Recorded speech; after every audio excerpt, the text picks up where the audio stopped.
વંદન કરતા હતા અને પૂછ્યું વૈષ્ણવે કે જયરાજ આપ તો ભક્તિ માર્ગના આચાર્ય, પછી આમ કર્મકાંડ કેમ કરો છો? આપે આજ્ઞા કરી કે ભક્તિ માર્ગ એ ફૂલોનો બગીચો છે અને કર્મકાંડ એ કાંટાની વાડ છે. જો આ વાડ ન કરીએ ને તો કોઈ પણ આવીને બગીચો બગાડી દે. આમ વેદને જાણનારા છે અને પાળનારા. આપણે તો અનેક એવા પ્રસંગો આપણે એક આંગળી કરીને મહાપ્રભુજી 3 આંગળી કરી. રાજા ઉપર કાળનો પ્રભાવ હતો અને કોઈ બ્રાહ્મણે ઉપાય બતાવ્યો કે તમારા જેટલું સોનાનું પૂતળું બનાવો અને બ્રાહ્મણોને દાનમાં આપો, તમારું મૃત્યુ કરી જશે. અને બધાને ભેગા થયા, બધા ડરે છે અને જે લે એના પર કાળ આવી જાય. મહાપ્રભુજી ત્યાં પધાર્યા અને પૂતળાએ 1 આંગળી અને મહાપ્રભુજી 3 આંગળી કરી. પૂતળો દંડવત પ્રણામ કરી. રાજા જો સમજાય ને શું થયું કે હું કાળ બ્રાહ્મણ છું, અનેક વાર સંધ્યા કરું છું. મહાપ્રભુજી તમે 3 વાર સંધ્યા વંદન કરી. વેદને જાણી નતમસ્તક થઈ. એવા અનેક પ્રસંગો આપણે ઉજ્જૈનમાં જયારે 100 બ્રાહ્મણો, બધાને થયું કે આ બધાને પરાસ્ત કરી દે છે. 100 બ્રાહ્મણો ભેગા થયા અને નક્કી કર્યું આપણે એક સાથે પ્રશ્ન કરીશું. જોઈએ જવાબ આવે છે. એક કરીને પ્રશ્નનો ઉત્તર થાય. પરંતુ એક જ વારમાં 100 પ્રશ્નો અને 100 પ્રશ્નો કર્યા. મહાપ્રભુજી એ સમય 100 મુખ ધારણ કરી 100 જણાને એક જ વારમાં ઉત્તર આપ્યો. એવા વાક્પતિ છે અને વાક્પતિ હોવાને કારણે યસ્માત સાધવી સ્વભાવમ પ્રકટયતિ મધુરગ્રતઃ પ્રત્યુરેવ. એ સાધવી છે, પતિવ્રતા છે અને એટલા માટે પતિ આગળ દિલ ખોલીને વાત કરે છે, બીજા આગળ એને સંકોચ લાગે છે. તસ્માત શ્રી શ્રી વલ્લભાખ્ય તદુદિત વચનાન અન્યથા રૂપયંતિ ભ્રાંતા યેતે નિસર્ગ ત્રિપુર દિપુતયા કેવલાંધમ તમોગાહ. અને તે કહ્યું એવા શ્રી મહાપ્રભુજીએ કહેલા વચનોથી જે વિરુદ્ધ બોલે છે, જે મહાપ્રભુજીની આજ્ઞાથી વિરુદ્ધની વાત કરનારા છે, એ ચિત્તને ભ્રમિત કરનારા છે, ભ્રાંતિ પ્રગટાવનારા છે. અને એટલા માટે તેઓ સ્વભાવે આસુરી જાણવા અને આસુરી હોવાથી તે અંધતમ નરકમાં જનારા રહે છે. દુસ્સદ કોણ? હરિરાયજી તો શિક્ષાપત્રમાં પણ કહે છે કે મહાપ્રભુજીની આજ્ઞાથી વિપરીત વાત કરે તો માનવું કે આ દુસ્સદ છે. ભગવાનથી દૂર જવાની વાત કરે તો ઇષ્ટથી દૂર, એ જ દુષ્ટ. દુષ્ટ વ્યક્તિ કે કોઈ વ્યસની હોય કે કોઈ ખરાબ હોય કે કોઈ પાપી હોય એવું જ થોડી છે. જે ઇષ્ટથી દૂર છે દુષ્ટ છે. એટલે શ્રી મહાપ્રભુજીની આજ્ઞાથી વિરુદ્ધ વાત કરનારાને દુસ્સંગી જાણે કે આ મારા ચિત્તને ભ્રમિત કરી રહ્યો છે. એટલે સમાજમાં તર્ક વિતર્ક કેટલા છે. કોઈ હોશિયાર વ્યક્તિ સુંદર સુંદર ઉત્તમ તર્કો આપે અને ધીમે ધીમે કોઈ વાત મનમાં ઉતારી દે. આપણને એમ લાગે મને સમજમાં બરાબર આવ્યું, તો કોણ જાણે એ વાત આપણું અકલ્યાણ કરનારી હોય. એટલે આપણે તો કહ્યું કે આવો ઈશ્વરની વાણીથી પણ સાવધાન રહેવું. જેનાથી પ્રભુમાં દ્રઢતા વધે એવા વ્યક્તિનો સંગ થાય. જે તમારી નિષ્ઠા વધારે ભગવાનમાં એનો સંગ કરે. પછી ગમે તેટલો તિલકધારી હોય, કંઠીધારી હોય, નાવીને એમ કે તમે તો આટલું ભગવત નામ લો તોય તમારી જોડે આમ થયું. ભગવાન પ્રત્યે શંકા પ્રગટાવે એને દુસ્સંગ જાણે. આપણા ચિત્તને ડગાવે એને દુસ્સંગ જાણે. ભગવાન અને ગુરુમાં અવિશ્વાસ જગાવે એને દુસ્સંગ જાણે. ભ્રાંતા આપણી ભ્રાંતિઓ છે. ભલે કેટલી અંદર શાસ્ત્રોને પણ છલધર્મ રૂપે કહેવામાં આવે. એવી વાતો શાસ્ત્રોને લાઈને કોટ કરે, આપણે લાગે આ શાસ્ત્રોની વાત લાગે. પણ શાસ્ત્રોની એ વાત ક્યાં કોના માટે કહેવાય છે અને આપણી બુદ્ધિ બદલવા માટે શાસ્ત્રોનો દુરુપયોગ કરે એટલે એને છલધર્મ કહ્યો છે. એમાં છલધર્મમાં નહીં પડે. મહાપ્રભુજીની આજ્ઞાથી વિપરીત વાત કરે. જો બધી વાત આપણને સમજાઈ જાય જરૂરી નથી, પણ એનો અર્થ એ નથી થતો કે પાળવું નહીં. પાળતા પાળતા આચરણ કરતા કરતા એ વાત સમજાય જ્યારે આપણી સમજ મોટી થાય ત્યારે. પણ આપણને સમજાતી નથી એટલે એ વાત ખોટી થઈ ગઈ એવું ક્યારે નહીં માને. આપણે આ તો મને સમજમાં મારા બુદ્ધિમાં બેસતું નથી, હું તો ન માનું. તો એમાં આપણી બુદ્ધિ નાની છે, વાત ખોટી છે ન કહેવાય. તમને સાયકલ ચલાવતા ન આવડતું હોય એમ કે આવી કોઈ સાયકલ ચાલતી હશે, આ તો બધું નકામ. તમને ચલાવતા નથી આવડતું, સાયકલ ખોટી નથી. સારામાં સારું કોમ્પ્યુટર હોય, આપણને વાપરતા ના આવડે એમ કે આ કોમ્પ્યુટર બધું નકામ. અરે આપણને વાપરતા નથી આવડતું. એમ જ ધર્મની કોઈ વાત આપણી સમજમાં ન બેસતી હોય તો સમજ મોટી કરાય, ગ્રંથોને માળિયામાં ન મુકાય. આપણે બધા ગ્રંથો માળિયા મૂકી દઈએ કે આ બધા તો સમજમાં નથી આવતા. તો આપણી બુદ્ધિ મોટી કરો, આપણી સમજ મોટી કરો. ગ્રંથોને મૂકી દેવાથી તો આ કલ્યાણ જ થશે. અને એટલા માટે શ્રી વલ્લભના સિદ્ધાંતોથી જે વિપરીત આપણને લઈ જાય, ભલે એમાં તમને તમારું કલ્યાણ દેખાતું હોય છતાં એ તમારી ભ્રાંતિ છે. ક્યાંક છેલ્લે પછતાવાનો જ વારો આવશે. ક્યાંક છેલ્લે તો પછી પછતાવાનો વારો આવે કે અરે આટલો સમય મેં આ બધામાં લગાડ્યો, એના કરતા મહાપ્રભુજીની વાત માનીને આગળ ચાલી હોત તો અત્યાર સુધી તો ઠાકોરજી કૃપા કરવા લાગ્યા. અહીંયા ગુસાઈની પ્રભુચરણ એ કહે છે કે આ બધાને આસુરી જાણવા, દુસ્સંગ જાણવા. આસુરી એ જ, આસુરી એટલે કોઈ ખરાબ માણસ નહીં. આસુરી એટલે જે ભગવાનમાં અવિશ્વાસ જગાવે. ઘણીવાર લોકો આવે એમ કે ઓ તમારા બાપ તો આટલા પાઠ કરતા, આટલી સેવા કરતા, તોય માંદા પડે. તો માંદા પડવું પાઠ કરવામાં મેળ ક્યાં? શરીર છે ક્ષરતી કે શરીર જે ધીરે ધીરે નાશ પામે છે એ શરીર. તમે નાનકડા ખોળામાં હતા ને ત્યારે તમને બરાબર દેખાતું નહીં, સંભળાતું નહીં, બોલી નતા શકતા, ચાલી નતા શકતા, ખરાબ હતું. ઘણી વાર મોટા વડીલો ઉંમર થઈ જાય તો શરીર ચાલુ, ખબર નહીં કયા પાપ મેં કર્યા હતા કે વગર. આમાં કઈ પાપ નથી. શરીરનો આ ધર્મ જ છે નાશ. તમે નાના હતા ત્યારે નતું કામ કરતું, પણ એ તારે નાના હતા એટલે નતું કામ કરતું. હવે મોટા થઈ ગયા એટલે હવે કામ ઓછું કરે છે. આ શરીરનો ધર્મ છે, સ્વભાવ છે. એમાં પાપ કર્યા અને હવે કેવા અપરાધ કર્યા એમ જીવ બાળવાની કઈ જરૂર નથી. પહેલા તો કેવી સેવા થતી, હવે તો સ્મરણ કરો. શરીર ચાલતું ત્યારે સેવા કરતા હતા, નથી ચાલતું તો જે કર્યું એ યાદ કરીને આનંદ મારો. પણ નથી થતું એ બસ બોલતા બોલતા રડતા જ રહેવું, આ ઉત્તમ પક્ષ. સારા રસ્તાઓ કાઢવા, નથી થતું એનો પશ્ચાતાપ નહીં કરતા રહેવું. આ તો સમય બગાડવા બરાબર. શરીર ચાલતું ક્યારેક કરતા હવે નીચે નથી બેસાડવું, તો ટેબલ પર બેસીને કરો, ખુરશી પર બેસીને કરો, મંદિર ઊંચું મૂકી દો. બધા રસ્તા છે, જેને કરવું જ છે એને બધા રસ્તા છે. શરીર તો આવું જ રહેવાનું. શરીર તમે કહો પ્રમાણે ચાલ્યા કરે તો સંભવ નથી. શરીર તો રોગોનું ઘર છે, ક્યાંક ક્યાંક કઈ બધાને ચાલતું રહેવાનું. તો નથી થતું એ રડ્યા કરતા જ્યારે કર્યું એ વાગો, એ યાદ કરો. એ સમય કેવી સેવા થતી, કેવો આનંદ, એનું સ્મરણ કરો, એની સુધી કરો. સારા રસ્તા કાઢતા શીખો, રડતા નહીં રહે. વડીલોએ તો ખાસ આમ નિશાસા નહીં નાખતા રહેવું, આમ પશ્ચાતાપ જ નહીં કરતા રહેવું. સ્મરણ કરો, આનંદ કરો. કેવા વ્રજમાં ગયા હતા, કેવા મનોરથો કરતા, કેવી કથા સાંભળ્યા. હા, ત્યારે કથા સાંભળી એ યાદ છે તો પછી છે ને દુઃખી થાવ, એ યાદ કરો. હવે તો કથામાં નથી જવાનું, તો ગયા ત્યારે યાદ થાય તો હવે જઈ શું કરવું? તો એ યાદ કરો કે શું શું સાંભળ્યું હતું, હવે કલ્યાણ થઈ જશે. એટલે રડતા રહેવાનો સ્વભાવ છે ને બરાબર નથી થતું એ ગાતા રહેવું એ સ્વભાવ બરાબર નથી.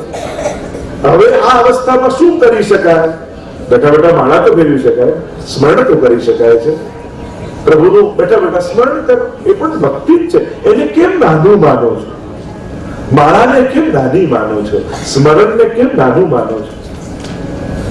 તમારી જે અવસ્થામાં તમે નાના બાળક હતા તો દંડવત કરતા, એના માટે ઘણું હતું.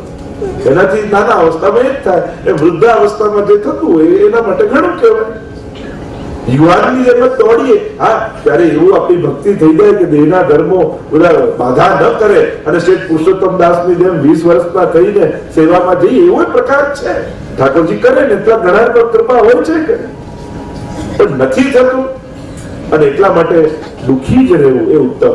સેવા કરનાર ગોકુલનાથજીના વચનામૃતમાં પહેલું જ આવે કે વૈષ્ણવ કો સદા પ્રસન્ન રહે. અમારા હૃદયજી પણ વચનામૃત વૈષ્ણવ સદા પ્રસન્ન રહે. જે અવસ્થામાં ઠાકોરજી રાખે નિજે ઈચ્છા કરી શકી, આ એની ઈચ્છા લાગે. ઠાકોરજીને હવે એવી ઈચ્છા છે કે હું સ્મરણ કરતો રહું, સ્મરણ કરું છું. સેવા કરવાની ઈચ્છા તો સેવા કરાવતા હતા. મહાપ્રભુજી તો એટલું પ્રેક્ટિકલ કે સ્વયં સેવા કરો, ભાર્યાદિ અનુકૂલ ચેત કાર્ય ભવતુ વ્રત ક્રિયા ઉદાસીને સ્વયં કુર્યા પ્રતિકૂલે ગૃહમ ત્યજેત. જ્યાં જ્યાં જે રીતે રસ્તો નીકળે રસ્તો કાઢતા શીખો. સંઘર્ષો પેદા નહીં કરો. કાર ટ્રાફિકમાં ફસાઈ હોય તો ભટકાડી ના દેવાય, આગળ રાહ જોવાય, રસ્તો થાય નીકળી જાય. ના મારે જવું છે અને એવી સરકાર કે હું નીકળું ત્યારે કોઈ ના નીકળે, ત્યારે હું નીકળું તો ઘરેથી નીકળી શકો? એવું તો થાય નહીં. તો આપણી શરતે દુનિયા ચાલતી નથી. આપણે બધા ભરેલી બસમાં ચડ્યા છીએ. આપણા માટે કોઈ ઊભું થવાનું નથી. આપણે ખૂણો ગોતીને ઊભા રહી જવા. સંસાર પણ ભરેલી બસ જ છે. તમે આયા પછી દુનિયા આવી કે દુનિયા હતી પછી તમે આયા? તો કોને એડજસ્ટ કરવાનું?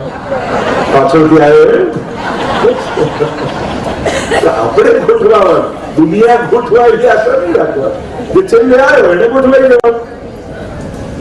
અને એટલા માટે ગુસાઈજી પ્રભુચરણ કહે છે કે પ્રભુથી દૂર કરે એને આસુરી જાણવું, એનાથી સાવધાન રહેવું. આ ભૂમિ ઉપર જે પ્રગટ થઈ અને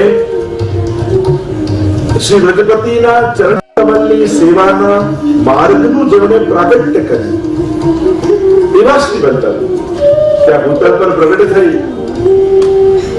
અને પ્રાગટ્ય થવાના મૂળ જે 3-4 કારણો આપણે કહીએ છીએ, એમાં પહેલું કારણ દૈવી જીવને શરણે લેવું, બીજું કારણ કહીએ છીએ ભાગવતના મૂળ અર્થોને પ્રગટ કરવા, અને ત્રીજું કારણ કહીએ છીએ સેવા માર્ગ ભૂતલ પર પ્રગટ કરવા. શ્રી મહાપ્રભુજીએ પ્રગટ થઈ એવી કૃપા કરી કે ઠાકોરજીના ચરણ કમલની સેવાનો માર્ગ પ્રગટ કર્યો. તો પૂજાનો માર્ગ હતો, પણ એ પૂજાના માર્ગમાં જે વિધિની પ્રધાનતા હતી, વિધિ નિષેધ જે હતા, અને એમાં પણ આ કરી શકે આ ન કરી શકે અનેક પ્રકારના જે નીતિ નિયમો હતા, અને એને કારણે લોકો આ ધર્મના બંધનોમાં અટવાયેલા હતા. ભગવાન સુધી નહોતા પહોંચી શકતા. મહાપ્રભુજીએ મોટું કાર્ય એ કર્યું કે ધર્મની ખીટીથી બંધાયેલા જીવને મુક્ત કરી છેક ધર્મી સુધી પહોંચાડ્યા, પ્રભુ સુધી જીવને પહોંચાડ્યા કે તારો અધિકાર છે ઠાકોરજી, તારાએ છે, તું કરી શકે. એ સાધારણમાં સાધારણ શુદ્ર જીવ હોય, બ્રાહ્મણ જીવ હોય, ક્ષત્રિય હોય, બાળક હોય, સ્ત્રી હોય, યુવાન હોય, વૃદ્ધ હોય, ગમે તે આશ્રમનો હોય, બ્રહ્મચારી, વાનપ્રસ્થ, સંન્યાસ, ગમે તે હોય, એ દરેક જીવ ભગવત સેવાના અધિકારી છે. આમાં સેવાનો દિવ્ય માર્ગ શ્રી મહાપ્રભુજીએ પ્રગટ કર્યો છે. અને મહાપ્રભુજી પ્રાગટ્યમ યત કૃતમ તે તદુત નિજ કૃતે હૂતાશેતિ મન્યે, અને એના માટે જે સાચા અર્થમાં ભક્તોનું હિત કરવા માટે પ્રગટ અલૌકિક અગ્નિ સ્વરૂપે શ્રી મહાપ્રભુજી પ્રગટ થયા છે. ગુસાઈજી કહે એવું હું માનું છું કે શ્રી વલ્લભનું પ્રાગટ્ય મૂળ કારણ આ સેવા માર્ગને પ્રગટ કરવા માટે જ હતો. કારણ આ માર્ગમાં રહેલો જે કોઈ જીવ કાંઈ પણ કોઈ પણ પ્રકારે કોઈ પણ સ્થળે જ્યારે આ જગતના નાથ જે અગોચર મોટા મોટા દેવતાઓને પણ જેને દર્શન નથી થતા, એ સ્વયં પ્રભુ જીવનો એટલો નિકટ આવી જાય છે અને જીવ પ્રેમથી તદ ગોપી કેશા સ્વવદન કમલે ચારુહાસે કરોતી, એ જીવ જે કાંઈ પણ મહાપ્રભુજીની કાનીથી આરોગ આવે તો ઠાકોરજી પ્રસન્ન થતા થતા જીવની એ કહિકા પ્રેમથી આરોગે છે. એવી કૃપા શ્રી મહાપ્રભુજીએ કરી છે કે જગતનો નાથ બ્રહ્માજી અજરામૃત લેવા આવ્યા તો એને ન મળ્યું, પણ કાગ કે ભાગ કહા કહીએ હરિ હાથ સો લે ગયો માખણ.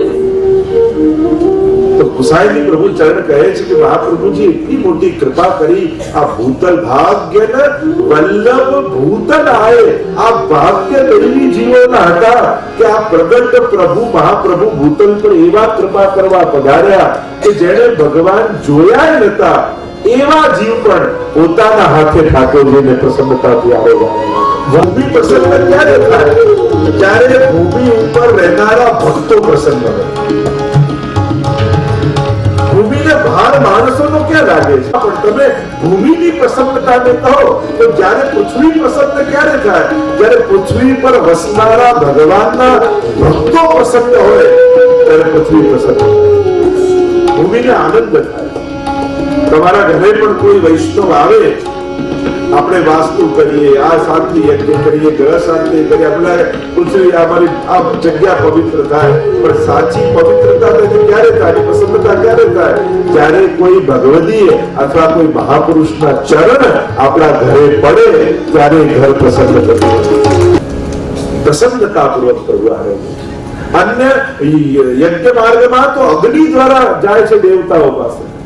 અહીંયા કોઈ વાયા ભગવાન સ્વીકારતા નથી. અહીંયા તો પોતે પોતાના શ્રેયસ્થ લઈને મુખમાં પધરાવે. પ્રમાણ વાર્તા સાહિત્યમાં અનેક પ્રસંગો આપણને જોવા મળે. અને આપણા ઘરે પણ ક્યારે પણ જ્યારે મહાપ્રભુજીની કાની આપો તો ક્યારે શંકા કરવી નહીં કે પ્રભુ આરોગ્ય હશે કે નહીં. હવે ગુસાઈજી આજ્ઞા કરે છે કે પ્રભુ પ્રેમથી આરોગ્ય, ભલે બાજેલું હોય, બળેલું હોય, કાચું હોય, કઠણ હોય, ઘણાના કેવા હોય પેડા અને મઠડી, દાંત તૂટી જાય પણ મઠડી ને કાંઈ નથી, અનબ્રેકેબલ, આમ કાંઈ હલે નહીં મઠડી, દાંત ભલે હલી જાય.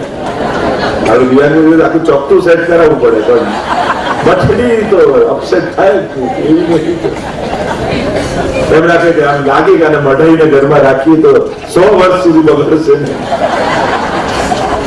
તો પ્રભુ ક્યારે ફરિયાદ કરે? એ તો પ્રેમ છે. વાર્તા સાહિત્યમાં તમારે અનેક પ્રસંગોમાં કેટલા પ્રમાણ આપણે આપીએ કે દામોદાસ સંભલવાળાને ત્યાં શેઠ પુરુષોત્તમ દાસને ત્યાં રાજસી સેવામાં બિરાજતા હોય તો ત્યાં એટલા પ્રેમથી, અને પદ્મનાભ દાસજીને ત્યાં છોલે આરોગતા હોય તો ત્યાં એ જ પ્રેમથી. પ્રભુના સ્મિતમાં કોઈ ફરક નથી, પ્રભુની પ્રસન્નતામાં કોઈ ફરક નથી, કારણ શ્રી વલ્લભની કાનીથી શરણાગત થયા છે. પ્રેમ ગુસાઈજી આજ્ઞા કરે છે. એટલે જ્યારે પણ સેવા કરો ત્યારે સતત એ વિવેક મનમાં રાખો કે આ શ્રી મહાપ્રભુજીની કાનીથી મને રંજક સેવાનો લાભ મળી રહ્યો છે. એટલા માટે ભોગ કેટલો મોટો છે મહત્વનું નથી, સમર્પણ ઉત્તમ છે કે નહીં એ મહત્વનું છે. વસ્તુઓની મહત્તા નથી, સમર્પણની મહત્તા છે. અને એટલા માટે સતત એ વિચાર મનમાં રાખજો કે સમર્પણ મારું વલ્લભ થકી છે, મને શ્રીજી ઓળખે છે વલ્લભ થકી. સીધી ઓળખાણ મારી શ્રીજી સાથે નથી. હું જયારે મહાપ્રભુજીનું નામ લઈને પ્રભુની સન્મુખ જાઉં છું ને ત્યારે વલ્લભીય તરીકે મારી ઓળખાણ છે. અને ઉત્તમ જેટલી જેની ઓળખાણ મોટી એટલી એની સુવિધા મોટી. આપણે એમ કે કોઈ સીએમ કોઈને મોકલે કે મિનિસ્ટરે મોકલે એને વધારે માણસ સાથે. વૈષ્ણવ તમારી તો ઓળખાણ મહાપ્રભુજી ઠાકોરજીને કરાવી. વિચાર કરો, ઠાકોરજી એટલે તો વૈષ્ણવને કેટલો આગળ રાખે, કારણ કે આ મારા વલ્લભના વલ્લભીઓ છે, મારા વલ્લભના જનો છે. એટલે જેટલો ભાવ તમે ઠાકોરજી માટે રાખો છો ને એટલો જ ભાવ ઠાકોરજી વલ્લભીઓ માટે રાખે. એટલા માટે શ્રી ગુસાઈજી પ્રભુ ચરણ આ વીર્ય લક્ષણ મહાપ્રભુજીનું બતાવે. આજ બળ છે, આ શ્રી વલ્લભની તાકાત છે કે સ્વયં ઠાકોરજી ત્રિલોકનો નાથ ભક્તને આધીન થઈ જાય છે. શ્રી ગુસાઈજી પ્રભુ ચરણ અદ્ભુત રીતો ભાવ, મહાપ્રભુનો સ્વભાવ ઉષ્ણત્વ વિરહાત્મક છે. શિશિર વચઃ પુંજ પીયુષ વૃષ્ટિ. શ્રી મહાપ્રભુજી કેવા છે? સાક્ષાત પ્રભુનું મુખારવિંદ રૂપ છે એમ સમજાવતા, એમ સિદ્ધ કરતા ગુસાઈજી કહે છે કે જ્યારે કોઈ વિરહ તાપથી મળતો જીવ શ્રી મહાપ્રભુજી પાસે આવે, શિશિર વચઃ પુંજ પીયુષ વૃષ્ટિ, એના પર જાણે કૃપા વૃષ્ટિ કરી અને ભીંજવી દે છે પ્રેમ, એને શીતળતાનું દાન કરે છે. અને એનાથી ઉલટું કોઈ માયા મોહમાં ફસાયેલો જીવ પોતાને સંસારમાં અતિ અતિ ડૂબેલો જીવ, પોતાને સંતૃપ્ત માનતો જીવ, એ જ્યારે નિકટ જાય છે તો તેને અગ્નિ જેવો તાપ થાય છે. એવું વિરુદ્ધ ધર્માશ્રયતા મહાપ્રભુજીની અહીંયા બતાવી. એક જ ક્ષણે શીતળતાનું દાન કરે અને એ જ ક્ષણે તાપનું દાન કરે. અને એ જ સૂરજ જ્યારે ચંદ્રમા તરફ પ્રકાશ ફેંકે, ચંદ્રમાને પોતાનો પ્રકાશ નથી હોતો પણ ફેંકે તો ચંદ્રમાનો પ્રકાશ જ્યારે પડે ત્યારે જગતને શીતળતાનું દાન કરે છે. પણ સીધો સૂરજ પડે ત્યારે એ તાપનું દાન કરે. એમ શ્રી વલ્લભ જ્યારે વિરહ તાપથી બળતા જીવ આવે તો ચંદ્રમા બની અને એનામાં સુંદર શીતલ કિરણો વરસાવે છે, તાપને શમાવે છે. અને માયા મોહમાં યુક્ત થયેલો જીવ, પોતાને સંતૃપ્ત માનતો સંસારમાં જીવ જ્યારે નિકટ આવે ત્યારે એને ઉગ્રતાનો અનુભવ, તાપાત્મકતાનો અનુભવ થાય છે. એમ વિરુદ્ધ ધર્માશ્રયતા શ્રી મહાપ્રભુજીમાં બિરાજે. અને કેવા વિરુદ્ધ ધર્માશ્રયતા, એક જ ક્ષણે બે ધર્મોનો અહેસાસ છે. ઠાકોરજી જેમ છે બાળક, ઘૂંટણીએ ચાલતા ચાલતા ઉંમરો નથી ઓળંગી શકતા, એ જ ક્ષણે એ દાવા નળનું પાને કરે છે, એ ગિરિરાજજીને ધરે છે. આ વિરુદ્ધ ધર્માશ્રયતા પ્રભુની કહેવાય. એક જ ક્ષણે બાળક હોય અને એ જ બીજી ક્ષણે કુંજમાં પધરાવો તો કિશોર થઈ જાય. આ વિરુદ્ધ ધર્માશ્રયતા કહેવાય. બે ધર્મો એક સાથે દેખાવા. તો આ મહાપ્રભુજીના વિરુદ્ધ ધર્માશ્રયતાની વાત કરતા કહ્યું તો આ રીતે આ સાક્ષાત શ્રી કૃષ્ણના મુખારવિંદનું આ રૂપ છે. આપનામાં સ્વસ્મિન કૃષ્ણાસ્યતામ ત્વમ પ્રકટયસી ચનો ભૂત દેવત્વમેતં યસ્માદાનંદદમ શ્રી વજજન નિચયે નાશકમ ચાસુરાત્મિ. આજ્ઞા કરતા કહ્યું કે જેમ રુદ્રનું જે પ્રાકૃત અગ્નિત્વ એવું આપ તાપ બતાવો છો, કારણ કે આપનું અલૌકિક અગ્નિત્વ એ વ્રજભક્તોના સમૂહને આનંદ આપે છે અને આસુરી જીવોને અગ્નિ સમાન લાગે છે. તો વ્રજભક્તોને આનંદ આપનારા છે અને લૌકિક જનોને મહાપ્રભુજી કેવા છે તો કે ઉગ્ર પ્રતાપાય નમઃ. જેવા જેવા આસુરી જીવો મહાપ્રભુજી પાસે આવ્યા, અનેક અનેક પ્રસંગોમાં તમે જો મથુરાની બજારમાં જ્યારે એવું યંત્ર લગાડ્યું યવનોએ કે કોઈ પણ હિન્દુ જાય એની ચોટી કપાઈને દાઢી લાવી જાય, બધા દુખી થઈ ગયા કે અમારો ધર્મ પાળવો કેમ. ત્યારે મહાપ્રભુજીના શરણે આવ્યા અને મહાપ્રભુજીએ કહ્યું આ યંત્ર દિલ્હીની બજારમાં લગાવો, અને એવું લગાવ્યું કે જે દાઢી વાળો નીકળે દાઢી કપાઈને ચોટી ઉગી જાય. પોતાની ઉગ્રતા બતાવી. એટલે જેવો પ્રશ્ન એવો જવાબ. લૌકિક લોકોને ઉગ્રતા દેખાડનારા મહાપ્રભુજી છે, કારણ કે એમને સંસાર જ જોઈએ છે, એમને ભગવાન નથી જોતા. અને આવા સંસારાસક્ત જીવો અલૌકિક કાર્યોમાં આવે ને, યા અલૌકિક સ્થાનોમાં આવે ને તો એ સ્થાનને લૌકિક બનાવી દેતા હોય. ઘણી વાર તમે જોશો બહુ લૌકિક આસક્ત જીવને કોઈ ધાર્મિક યા અલૌકિક જવાબદારી આપો તો તે ત્યાંનું વાતાવરણ પણ લૌકિક કરી નાખે. એટલે કે એ બી ધ્યાન, લૌકિક વ્યક્તિને ભગવાન બહુ અલૌકિક કાર્યોમાં સહેજ નહીં થવા દે, કારણ પ્રભુ એનું કાર્ય છોડાવી દે, કારણ કે ત્યાં આવીને લૌકિકતા વધારે છે.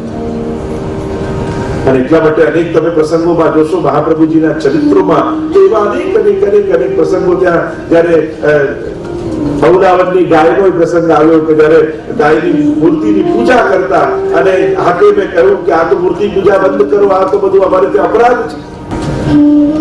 મહાપ્રભુજી ત્યાં પધાર્યા અને હાકીમે ગામવાળાને એમ કહ્યું લો તમે ઘાસ હાથમાં લઈ અને ગાય જો મારી સામે ખાય તો તમને પૂજા કરવાની. મહાપ્રભુજી તો ઉગ્ર પ્રતાપાય છે. ઘાસ હાથમાં લીધું અને ગાયની પૂંછની ભાગમાં ઉભા રહ્યા અને ઉભા રહ્યા હાકાની સામે ઉભો છે, એ હસે છે, આવું તો કઈ થતું હશે. અને એ જ સમયે જાણે ગાયમાં પ્રાણ આવ્યા, પોતાની ડોક વાળી અને મહાપ્રભુજીના હાથથી ગાય ચારે ખાતા. અને ત્યારે મહાપ્રભુએ ધર્મની સંસ્થાપના કરી અને ગૌ પૂજનની સ્થાપના હિન્દુ ધર્મમાં વિશેષ રૂપે મહાપ્રભુજી ત્યાં પ્રસ્થાપિત કરી. આવા અનેક પ્રસંગો કે જ્યાં જ્યાં આવા લૌકિકના લોકો આવ્યા તો મહાપ્રભુજી ઉગ્ર પ્રતાપ બતાવ્યો, અને જ્યાં ભક્તો આવ્યા ત્યાં મહાપ્રભુજીએ પોતાની શીતળતાનો અહેસાસ કર્યો. રૂપ પુરારીદાસ મરેલા પક્ષીઓ લટકાડીને આવ્યા છે, આટલી જીવ હિંસા કરી શિકારી છે, અને મહાપ્રભુજીના શરણે આવ્યા અને કહ્યું શું મારો ઉદ્ધાર થઈ છે. ત્યારે મહાપ્રભુજી નારાજ નથી થયા, એમ કહ્યું હા તારો ઉદ્ધાર થઈ શકે, દૈવી જીવ છે. અને જ્યાં સ્નાન કરીને આવો એમ આજ્ઞા કરી, બરેલા પક્ષીઓ લટકાડ્યા ઢાળ ઉપર, લોહીથી ખરડાયેલા વસ્ત્રો ટીગાડ્યા ઝાડ ઉપર, અને જ્યાં ડૂબકી લગાવીને બહાર જુએ તો બરેલા પક્ષીઓમાં પ્રાણ આવી ગયા, પાંખો ફેલાવીને ઉડી ગયા. અને વૈષ્ણવને એમ થયું કે આ પક્ષીઓ નથી ગયા, આ તો મારા અપરાધો મને છોડીને જતા રહ્યા. આવા તો અનેક પ્રસંગો 252 માં તમે જુઓ ગુસાઈની પાસે, આપણે ચોર આવ્યા, કેવા કેવા લોભી જીવો આવ્યા, અનેક પ્રકારની ક્રોધી લોભી અનેક પ્રકારના જીવો મહાપ્રભુજીના શરણે આવ્યા. દૈવી હતા તો શીતળતાનો અનુભવ કરાવ્યો. જે આસુરી જીવો પરીક્ષાર્થ આવ્યા હતા એ બધાને પોતાની ઉગ્રતાનો અનુભવ મહાપ્રભુજી કરાવ્યો. આ વિરુદ્ધ ધર્માશ્રયિતાના દર્શન શ્રી મહાપ્રભુજી અહીંયા કરાવ્યા છે.